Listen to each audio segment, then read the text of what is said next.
देखिए, जम्मू कश्मीर में भर्तियों में जो धांधलियां हो रही हैं उसको लेकर हजारों की तादाद में नौजवान सड़कों के ऊपर हैं। वो ये मांग कर रहे हैं कि ब्लैक लिस्टेड कंपनी से ये टेस्ट नहीं करवाए जाने चाहिए, चाहे वो पुलिस की भर्तियों की बात हो, चाहे वो इंजीनियरिंग की भर्तियों की बात हो, चाहे वो अकाउंट्स असिस्टेंट्स की भर्तियों की बात हो।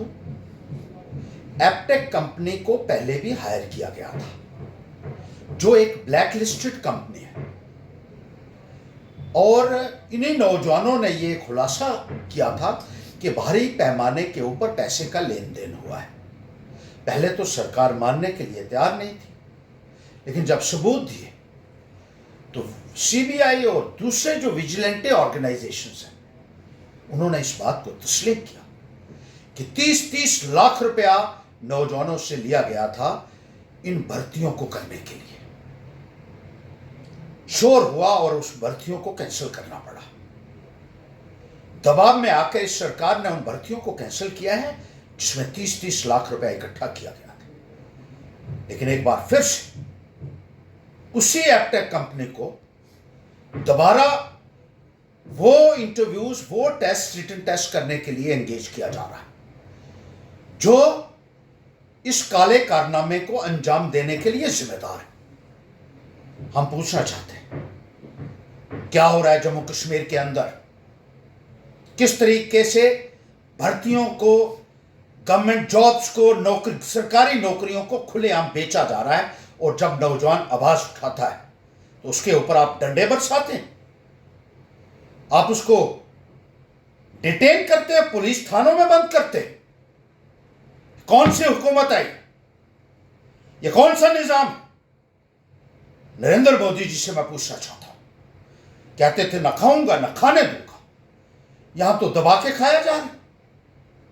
और 30-30 लाख रुपया आपकी अपनी एजेंसीज कह रही हैं कि इकट्ठा किया गया इन सरकारी नौकरियों के लिए।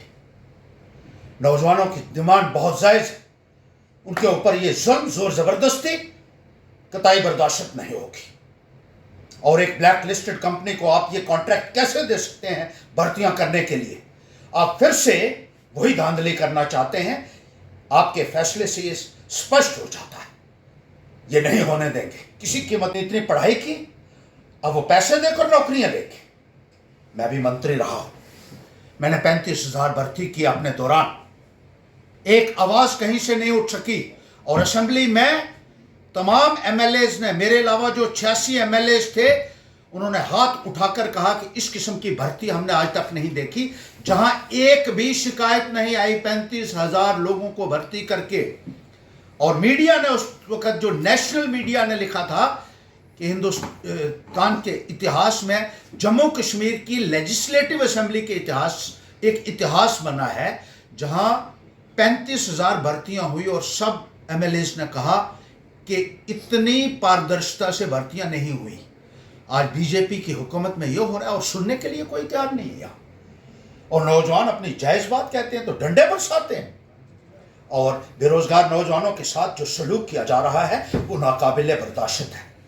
आपने 2 साल पहले जितनी भी वेकेंट पोस्ट हुई थी उनको भी फ्रीज कर दिया कि उनको भरेंगे ही नहीं। तो कहां गए वो मोदी जी के नारे? 2-2 करोड़ नौकरियां देने की बात करके आपने जो अवेलेबल वैकेंसीज थी उनको आपने खारिज कर दिया, उनको आपने फ्रीज कर दिया कि ये कभी पोस्ट फिलअप ही नहीं की जाएगी। बेरोजगार नौजवानों को आपने कितना प्रताड़ित किया है, आपको शायद इसका अंदाजा नहीं है। नौजवानों के दिलों में एक ज्वालामुखी धधक रहा है आज की तारीख में। ये फट सकता है, और it could have earth-shaking consequences. This government has got to understand this.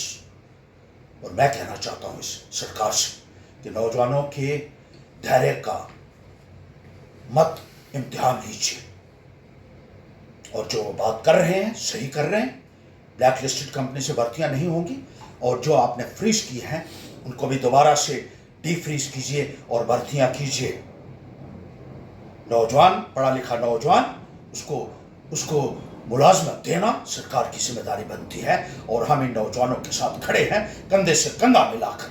Will fight shoulder to shoulder, will stand shoulder to shoulder and toe to toe with these educated youth and ensure